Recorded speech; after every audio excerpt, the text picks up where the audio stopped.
Did it start? Oh.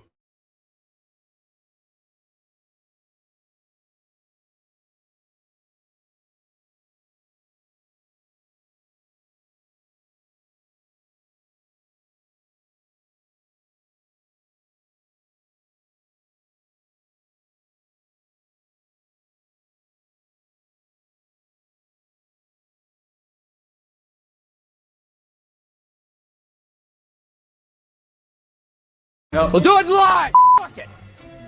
Do it live. I'll write it and we'll do it live. Thing sucks. It's that time of the week again. Wednesday. And we're going to spell Wednesday with W-I-N. I don't care what anybody has saw on the last 3 weekends from the Bears. We are still claiming W's because we got the crappiest guy out the room. We're at least a better team 24 hours than we're at least a better team now than we were 24 hours prior. Gentlemen, Dave representing the Vikings and the dynamic duo June and B. Foster representing those Detroit Lions. How you fellas doing? Doing all right. Feeling like a winner. As you should. Yeah. As you should. I wish that I could have the upbeat inflections in my voice that you two have, that you three gentlemen have. But settle down, everybody. We are not going to talk about Bears first. We're gonna get everybody that we're gonna put all that meat on your plate a little bit later. But first, I'm going to lean into my co-host. Dave, we'll start with you. Let's talk about your Week 10 game, your 12-7 victory over the Jacksonville Jaguars. Tell us about it. Well, believe it or not, the Minnesota Vikings dominated. And I know that score doesn't look like it, but we had over 400 plus yards on offense. The defense only held them to a touchdown on a short field. Defense looks outstanding as usual. But we had one little hiccup. It looks like parts of the old Sam Darnold has resurfaced. He threw 3 interceptions, should have been 5. One got called back from penalty, and the other one should have been caught. But that's just a fluke. It won't return. Vikings win. They steal a road game. No biggie. Nobody got hurt. It was good. Anytime you get to leave a game with no injuries and more points than the other team, that is a great day to be a football fan. Am I right? Am I right, Dave? Yes, most definitely. Especially after today when we hear J.J. McCarthy had a second procedure done. We gotta come back to that. We definitely got to come back to that. June and B. Foster, you all had a little bit more fireworks in your game. Sunday Night Football, I love it when they put you all in prime time because not only is it easy betting on my parlay, but it's great fantasy atmosphere, it's great fantasy theater and football theater as well. I love Dan Campbell. Tell us about this game that you all played against the Houston Texans. Well, don't worry, Dave. We got you on the 5 interceptions. We got you covered. Right. Oh, yeah, I noticed. Yeah. Golf probably had his worst day as a Lion.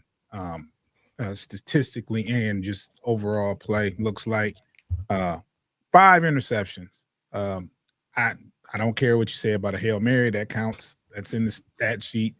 An ugly first half of football on our part. I think we had like one good offensive drive and allowed several drives for the Houston Texans and allowed a closing drive in the half to end the first half, but it was a tale of 2 halves. No points allowed in the second half.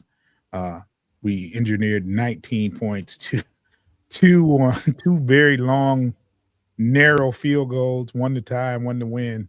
You got to be able to win ugly. I mean, it happens. Like, you're going to have those games where it's not going to be pretty, and it's better to come out on the win side of the ledger when you do have those ugly games. So whether it's 12-7 or whether it's 26-23, you leave the you lead a game without crazy injuries, and it is what it is. You just have to take it with a grain of salt. I think Goff played a horrible game, and that's an exception to what he's been showing. I don't think he'll have too many games like that. And when he does have a game like that and win, it's okay. It's not concerning. Everybody's entitled to a bad day. I think the more emphasis was with the Houston Texans defensive line, how they handled the Detroit Lions offensive line in the first half. It was really, really dismantling, seemed like.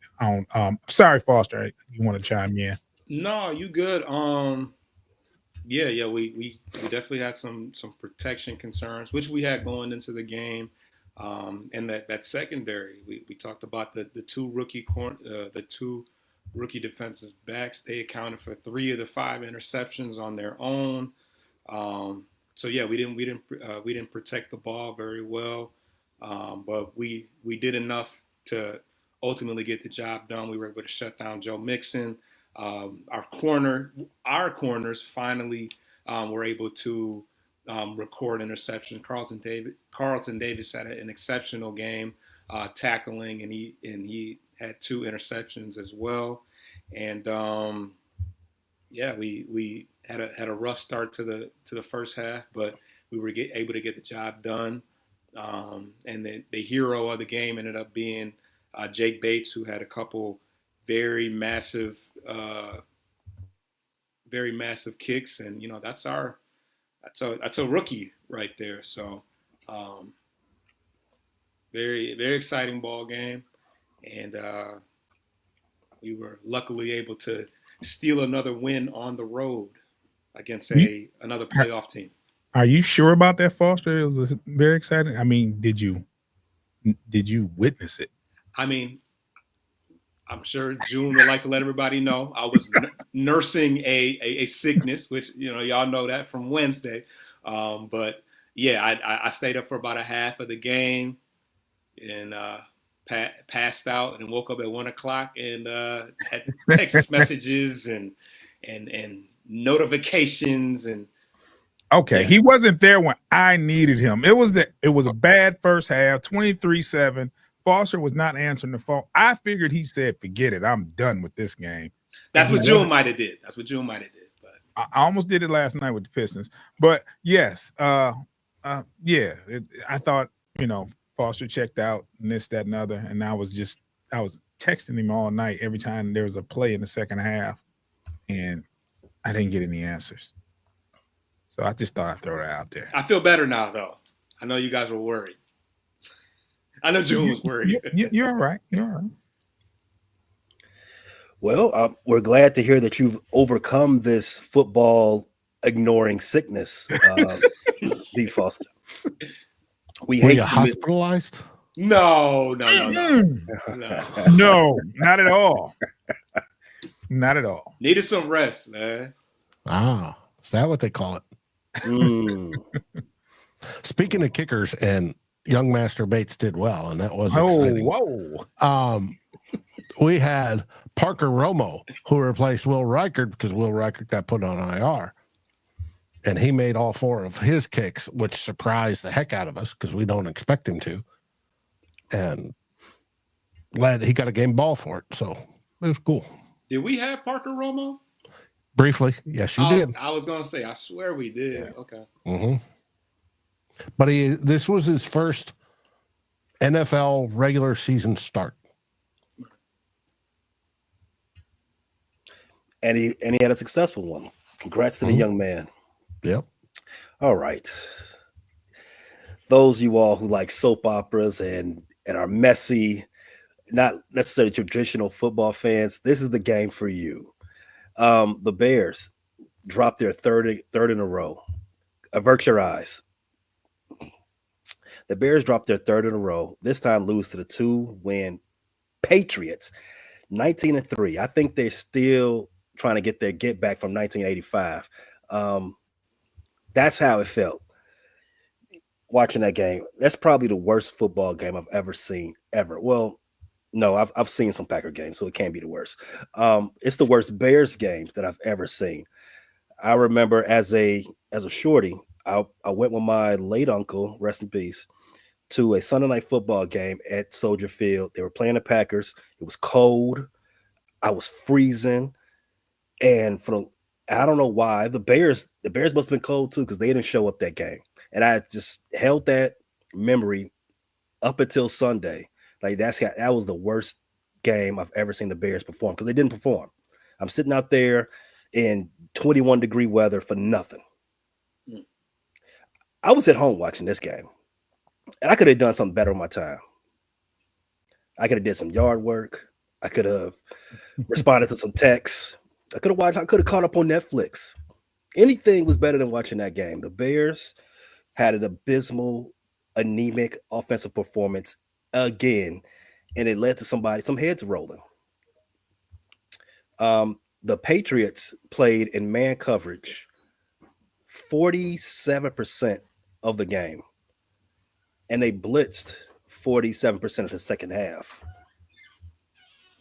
And for the life of me, no one, not Caleb, not the offensive coordinator, I'm sorry, former offensive coordinator Shane Waldron, could figure this out. No one could figure out that, hey, you know what? We should stop having this high school route tree against man coverage because I don't think that's going to be professional DBs.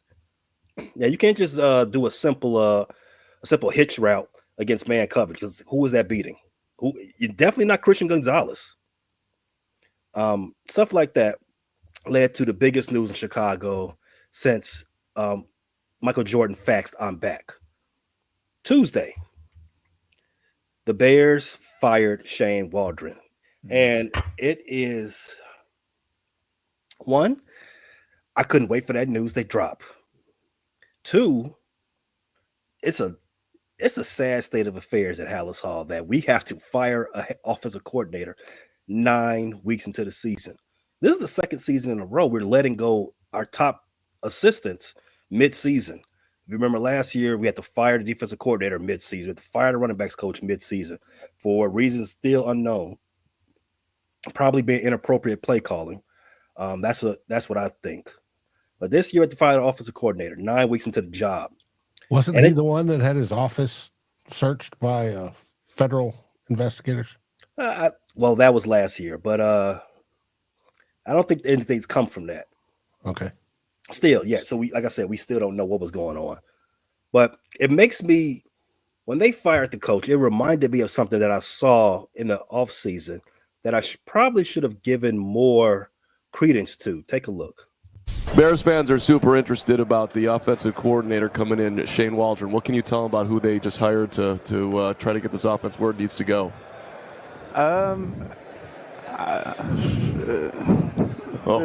This is live? Yeah, we're not live. We're not live. I'm playing. Good luck to y'all. I mean, he's a great person, great offensive coordinator. I should have known. I should have known right there. And not just me, Matt Eberflus, whose time is running out in Chicago as well. He should have known. If he saw that, he said, whoa. You don't get your vote of confidence from the players you just coach? Hey, resend that. Hey, throw his paperwork away.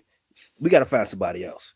But this is the best you can get when you retain a lame duck coach. You're not going to get the top of the pick of the litter. You're not going to get that. You're not going to get the best thing available because they don't want to come in and have to sit behind. We'll take orders from somebody whose job is tenuous at best.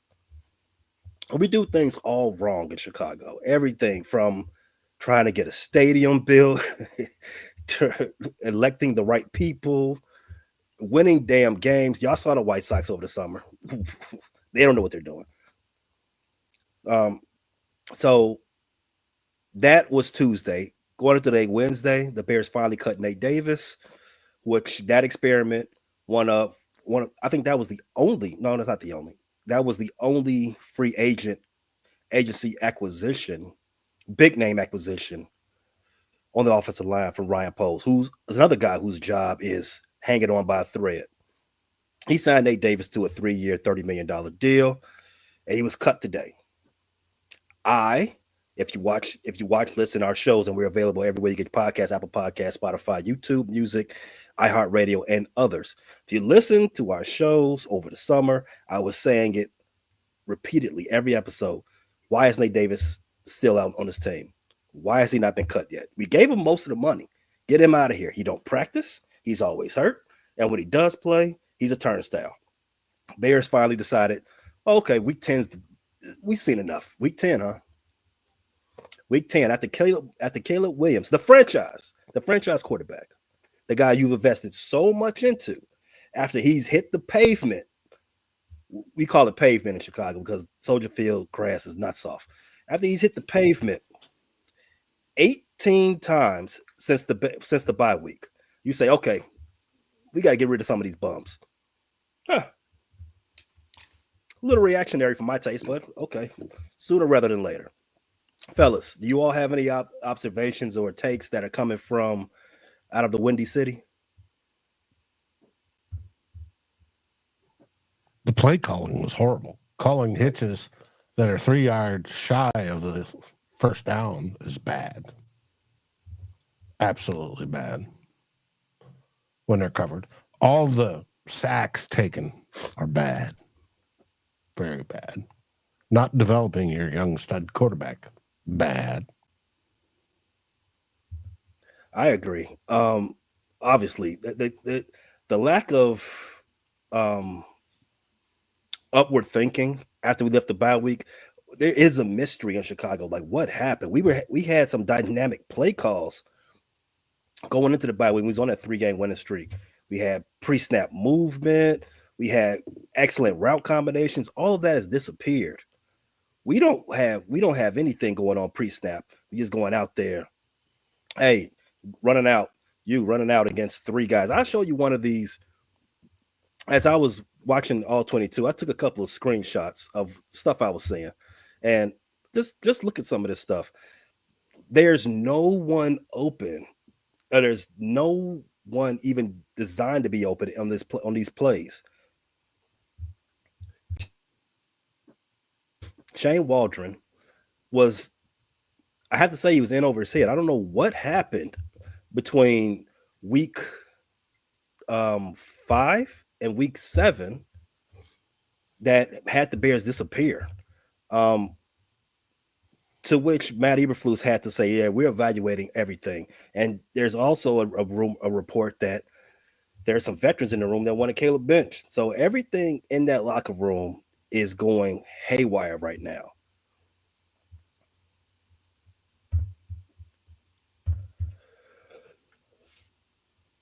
But enough about the Bears. Dave, you have some big news. What happens to J.J. McCarthy?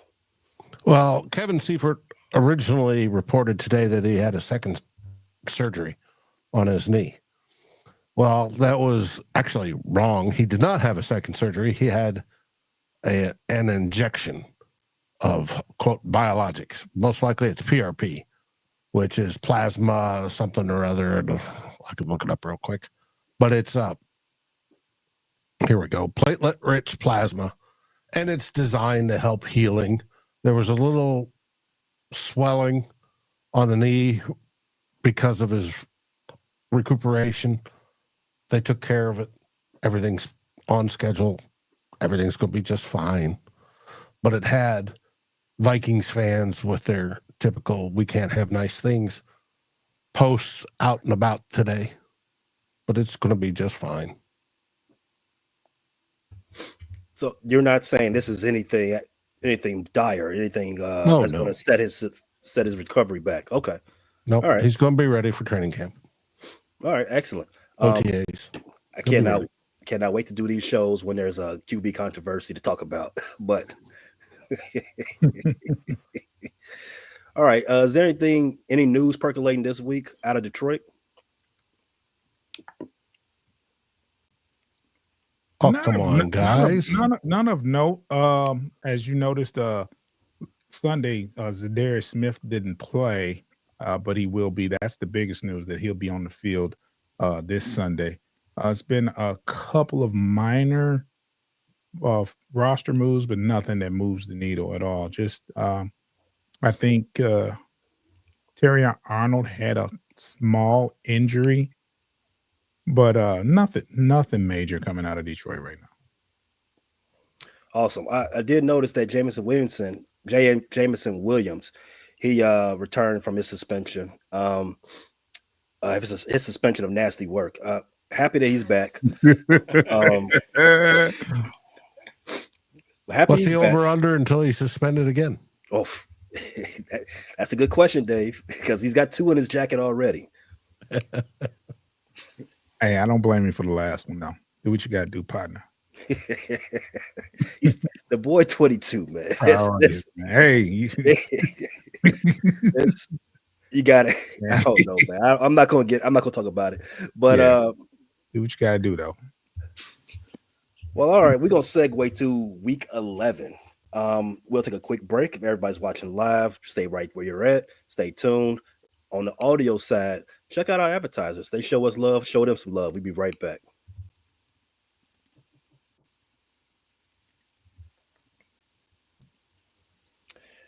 So who's on the schedule this week for the Vikings, Dave? We go down to Tennessee to face Will Levis. Oh, wow. Mm-hmm. He's still a quarterback there? Yes. Yeah, they're having a carousel down there. It just depends on the week who's going to start. Yeah, but they've already announced it's Will Levis this week. Yeah. They played pretty okay with Mason Rudolph. I don't know why. I know why. They invested a lot into Will Levis, but geez, you gonna keep throwing him out there? Ugh. Now they're a weird team. They're like the number 1 pass defense, but they're also last in the league of giving up points. Which doesn't make a whole lot of sense unless you run on them. And their offensive line is roughly equivalent to the Bears' offensive line. So it should be fun for our defense. Fair. All right. We're going to be talking about it tonight on the Real Fornos show here at 6 Central. Mm. Do you project any type of resistance coming from Titans? You say they're a weird team. They can come at you at all different angles, no diddy.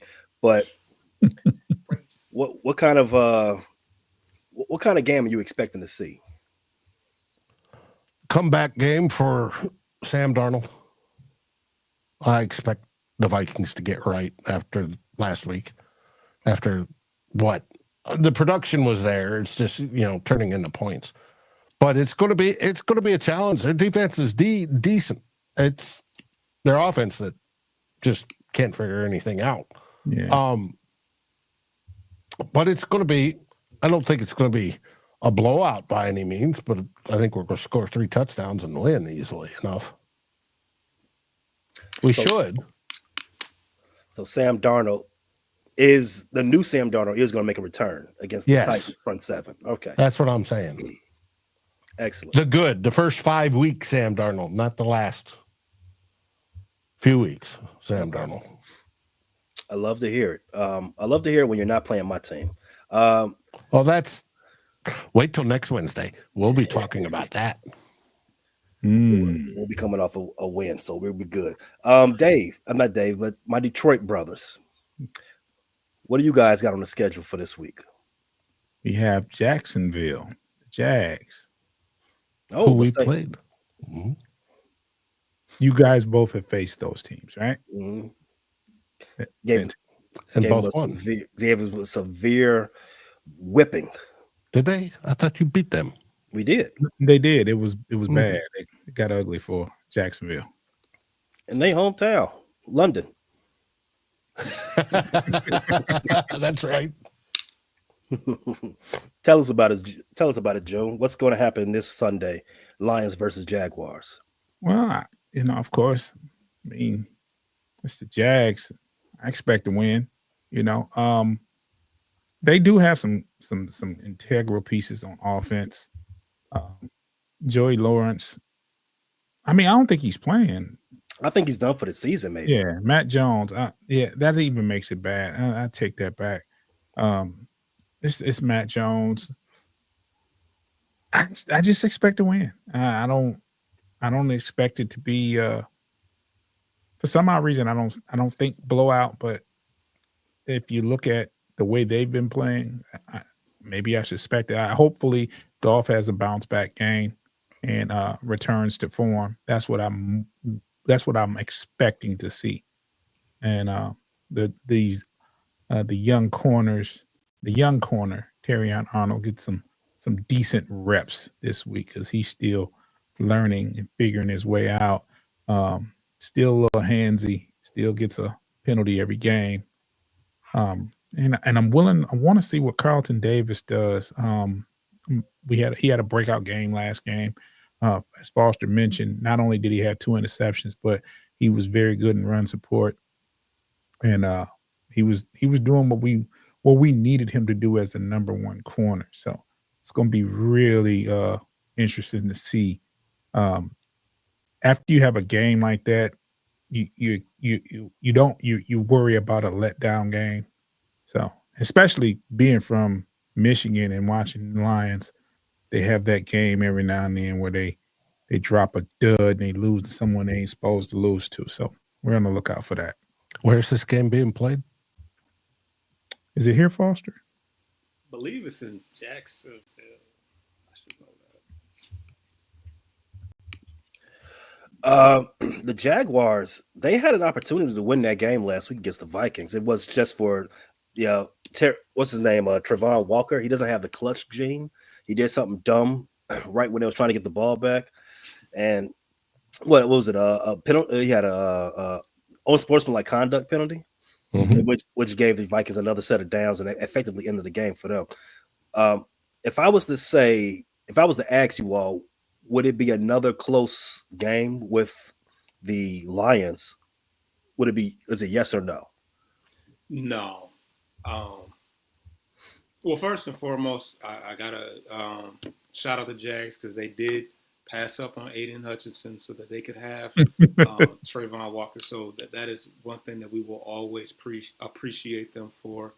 But the Jags are they're pretty bad. They're coming off a loss to Minnesota. They're 2-8 on the league, 2-8 on the year, and they are on pace for the Travis Henry. Was it Travis Henry sweepstakes? Hunter. Hunter, not Henry. Hunter sweepstakes. So that's pretty much all they have going for them right now. They got Mac Jones as their starting quarterback. Is Trevor Lawrence really out for the year? Well, he's out for this week, that's for sure. I saw a tweet saying he's out, ruled out already. The thought is that he's not going to play anymore. His shoulder strain is kind of severe. But they have not ruled him out yet. Same as Travis Etienne. I don't think he plays anymore either.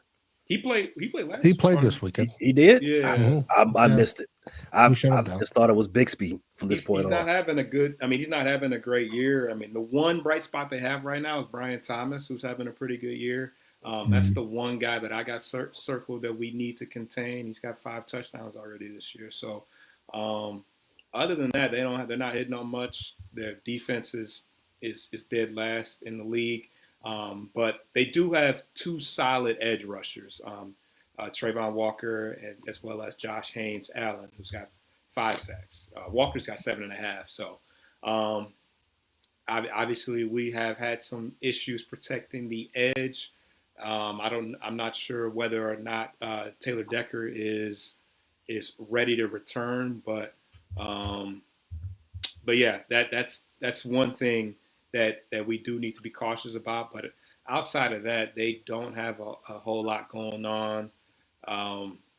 But they did get 3 interceptions against the Vikings. So we need to get back on the right track as far as not throwing interceptions. But there's not even anybody really that jumps out at me in their secondary. Andre Sisco, he went to Syracuse, so I've been following him for quite some time. But yeah, as long as we protect the edges and keep the ball out of their hands. This game, I would hope is going to be along the same lines as the Tennessee Titan game, where we maybe start a little slow, but we ultimately are in control for the majority of it. Hope so. So I'm assuming that's a win for you guys. Yes.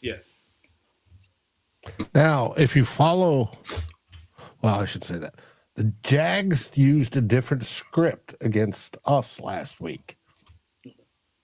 They would play man on JJ, double JJ the whole game because Sam Darnold's favorite receiver is Justin Jefferson. But what they changed was Sam Darnold is the number one quarterback in the league under pressure, under blitz for throwing. They blitzed him once. The whole game. Darnold once the whole game, you're saying? Yeah, they blitzed Darnold once the whole game. And they kept 8 guys back, 7 or 8 guys in the defensive backfield and said, beat us that way. And Darnold was off target almost all day. But it is what it is. With our run game, that's gonna be a tough strategy to try to pull off. Yeah. We had a good day running. Oh, did you? Okay. Yeah, and with tight ends. Tight ends did great. Hawk was phenomenal. Even the other guy, what's the other guy's name? Oliver. Yeah. He's solid. Mm-hmm. Yeah, we had a great day with those guys. The other 2 teams in the division, they have a game this week. The Packers had their bye last week, so that's why we didn't review their game. They lost, as they tend to do. Who is the best quarterback in week 10 from the division? Incomplete. Sam Darnold. Yeah. I mean, Sam Darnold threw 2 interceptions in the end zone, man. He threw 3 total, but by stats, QB rating, it was Sam Darnold. That's not saying much. I know. It was a bad week for everybody. Stinkers all the way around the board. Green Bay had a bye, I guess. Yes, they were on bye. Yeah. So it was almost love by default. Yeah. Gotta play. Sports life and hip hop. Tyler Badgett. We're hearing words that there are players begging to play Tyler Badgett. Is that true? No one's begging for Tyler Badgett.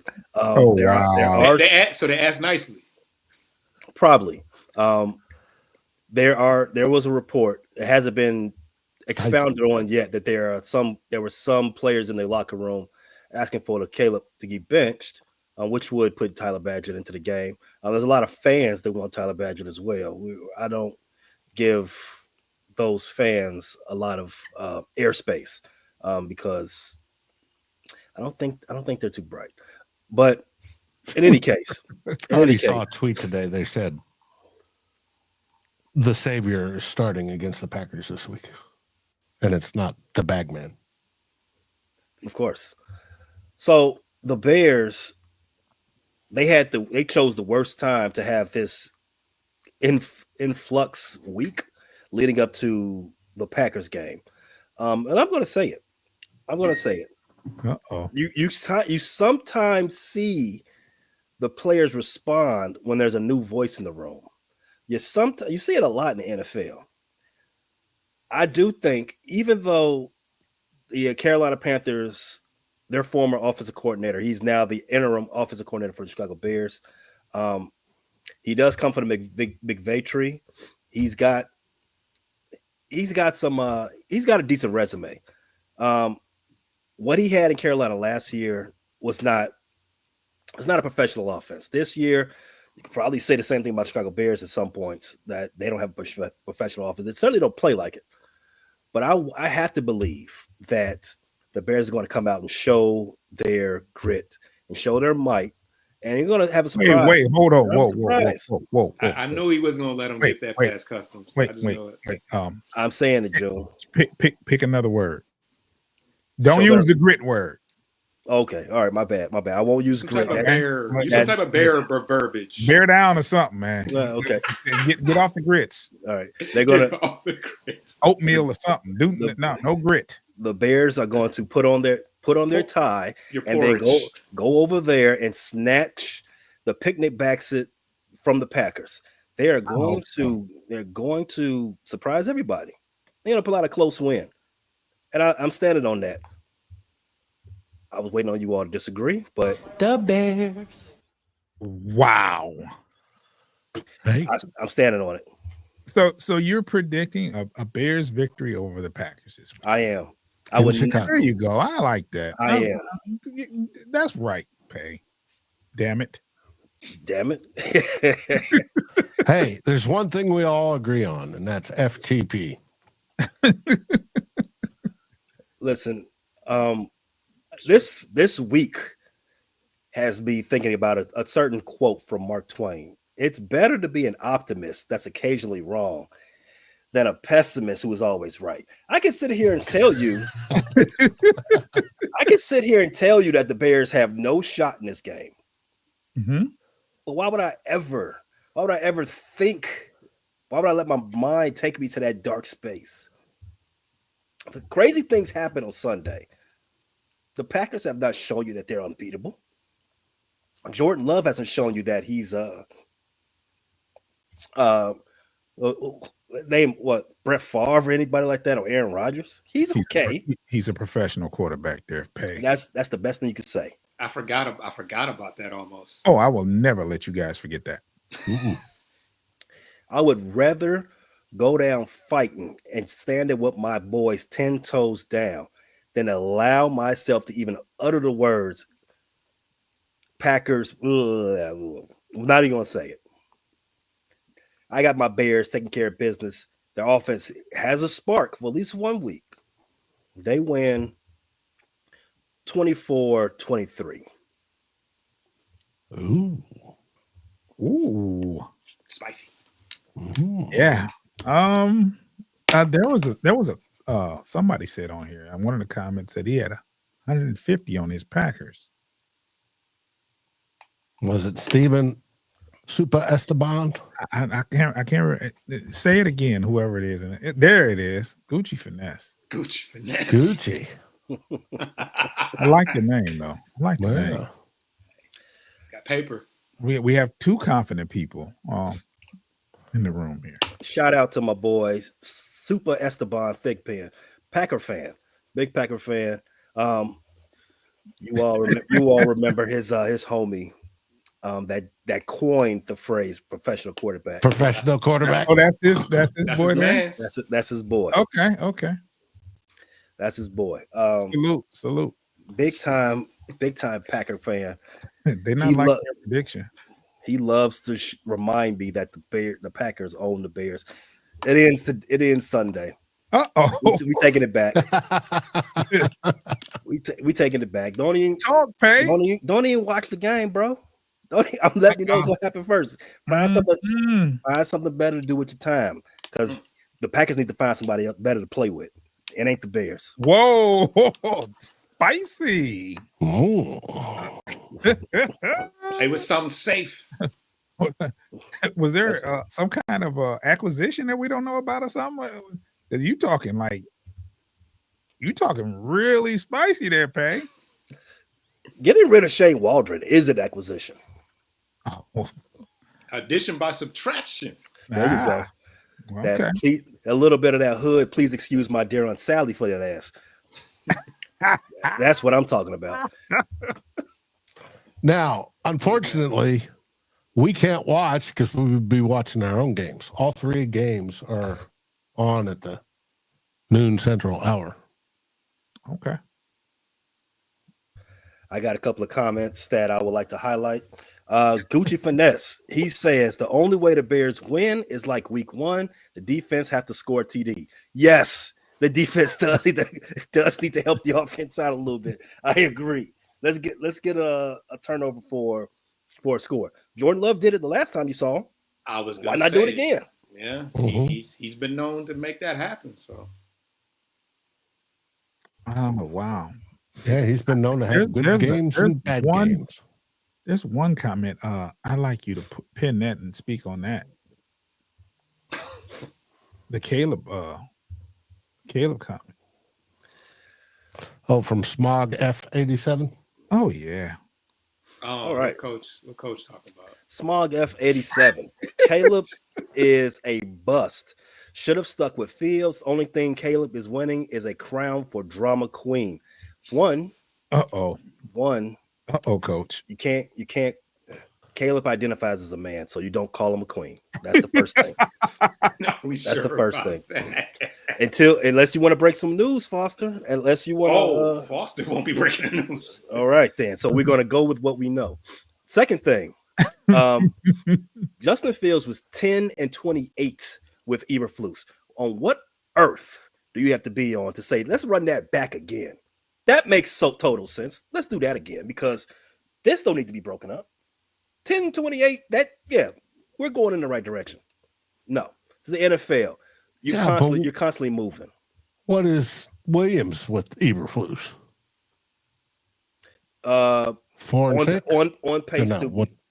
Four wins is on pace to be the best quarterback.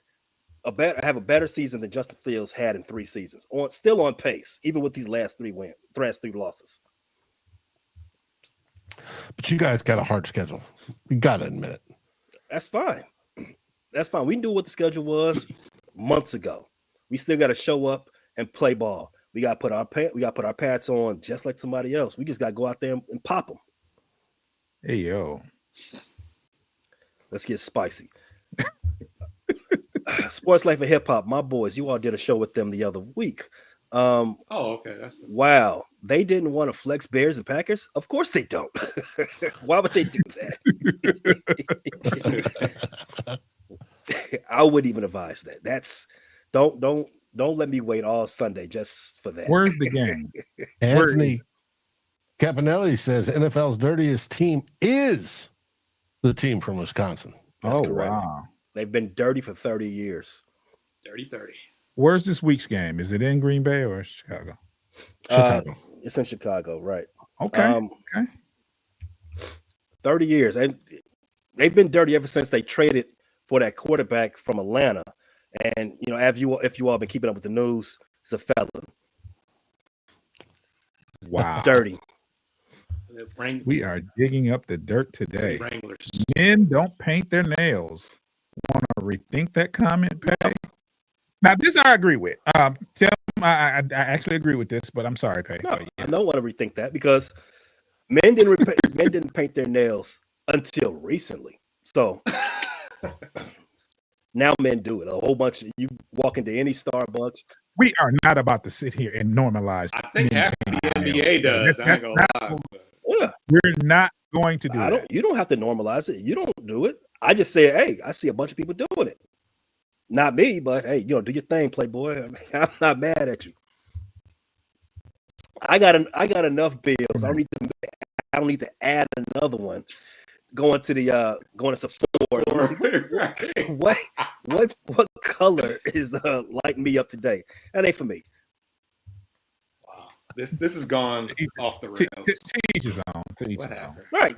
That's exactly how I look at it, Joan. To each his own. Let's get a couple more. Sports Life Hips says sarcasm on the flex. I know how you think.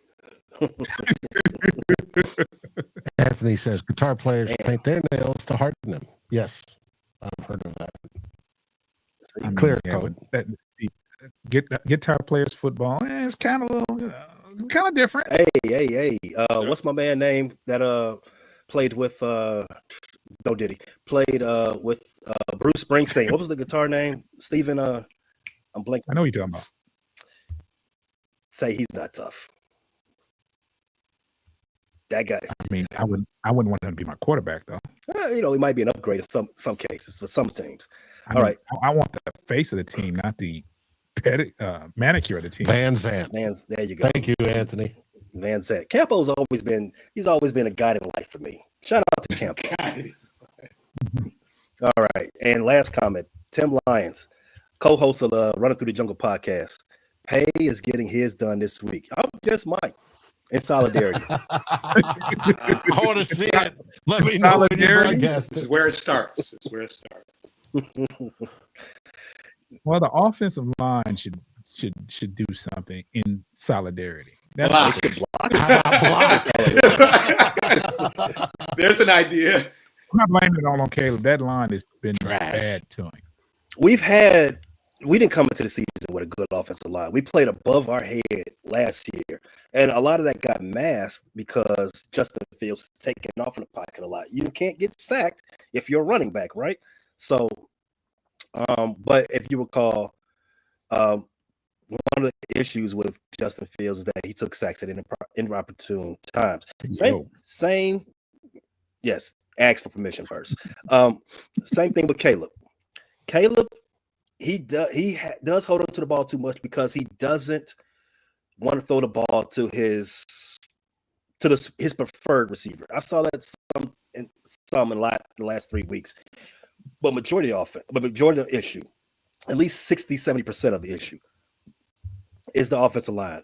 The starters aren't good, and the backups who we've been playing are even worse. We have 4 offensive linemen inactive last week. Tevin Jenkins can't stay healthy. He's our best, and he's hurt every other game. Darnell Wright, who we traded back twice to get him in the draft last season, I'm ready to call. I think he's mid. We started Larry Borum at left tackle. Our starting left tackle, Braxton Jones, he's been out. Nate Davis, who we cut today, he's been rotating with Matt Pryor, who plays inside and outside. Matt Pryor is terrible. We traded for him. I don't know why. Ryan Post thinks he's playing 40 chess. You ain't, bro. Just get good players. He traded a 5th round draft pick for Buffalo's backup center, Ryan Bates. What was his name, Dave? Who? Master Bates. Yes. Hey, whoa. And that's exactly what he does when he's playing on the field. He ain't playing football. He's a kicker. Again, this goes back. You expect weird stuff from kickers. Well, I was talking about Ryan Bates. That's. But see, that's the crux of the issue. Ryan Poles thinks he's outthinking people when he's trading valuable draft picks for backups.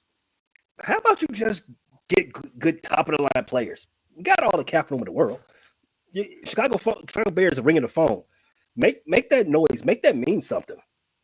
Not that you're calling to be a huckleberry. Stop being a huckleberry. Well, at least you know what you're looking for in the off season.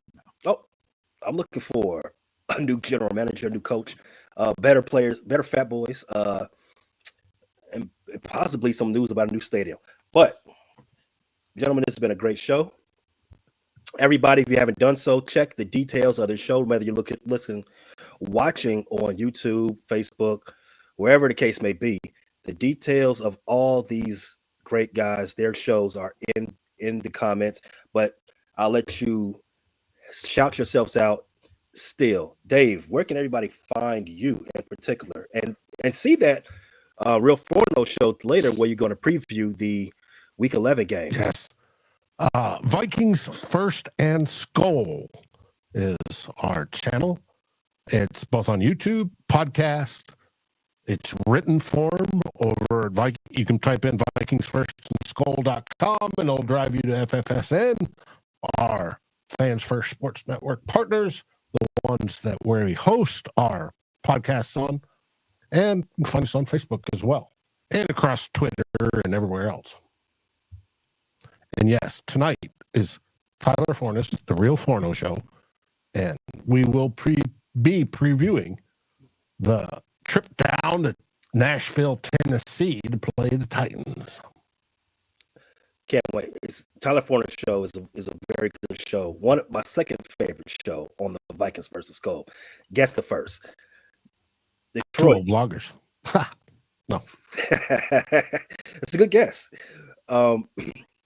Detroit, June, B. Foster. Where can everybody? Spice, maybe. There you go. That is my favorite new show on your channel. Where can everybody see your Detroit Lions content and your Detroit Pistons content, fellas. You can catch our content on Bleachers and Speakers on YouTube. Not only can you catch Detroit Lions and Detroit Pistons, you can also catch the Detroit Tigers coverage on there as well. And for all the podcast aggregators, you can follow us at Bleachers and Speakers FFSN. Make sure you turn that notification bell on and download those episodes for us. I made it easy for everybody. Just go ahead, look in the comments. If you're watching on YouTube, you can just hit the hyperlink and take you right to their show. Fellas, I was remiss when we did our show, the NBA Central Division wraparound 2 weeks ago. I was remiss for bringing this up. You guys are both musicians, Foster, June. You guys are from Detroit. So I just, as we're ending this show, I just wanted to get your thoughts on the late, great, the legend himself, Quincy Jones passing. Oh man, he's an icon. He's an icon. It was funny because there's news that came out today that he had 7 children and left $80 million apiece for his children. So I thought he was splitting that 80 million. No. 80 million a child. So, Yeah. that tells you his legacy, and he was from back in the day where record deals weren't that plentiful. They just weren't. You would get pennies. You would get half a penny for each record. So, So, he's a great legend, great producer, great composer. And rest in peace, Quincy Jones. Yeah, June said it best. It's not much more to say besides that. Legend. Sure. Definitely a legend. And you guys are legend too, same as you, Dave. Thanks a lot, everybody. Next week, if you like this show, it will be on the Bleachers and Speakers channel on YouTube, live at the same time. Go ahead and do like Tim Lyons did, subscribe, and make sure you do not miss out. Fellas, Thanks, Tim. what do we say as we going out the door? Skull Vikings.